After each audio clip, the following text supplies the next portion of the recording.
বৃত্তস্থ চতুর্ভুজের একটি কোণ 70 ডিগ্রি হলে বিপরীত কোণের মান কত?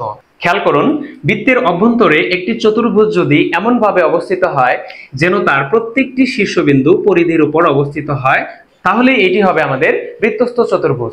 এখন আমাদেরকে আরেকটি তথ্য মনে রাখতে হবে, সেটি হচ্ছে যে বৃত্তস্থ চতুর্ভুজের বিপরীত কোণ দুইটার সমষ্টি 180 ডিগ্রি হয়। এই কোণটার বিপরীত কোণ এই কোণ, তাহলে এই দুইজন মিলে হবে 180 ডিগ্রি। আবার এই কোণের বিপরীত হচ্ছে এটা, এই দুইজন মিলেও 180 ডিগ্রি হবে। তো আমাদেরকে 70 ডিগ্রি কোণ দেওয়া আছে, আমরা ধরে নেই যে এই কোণটাই 70 ডিগ্রি।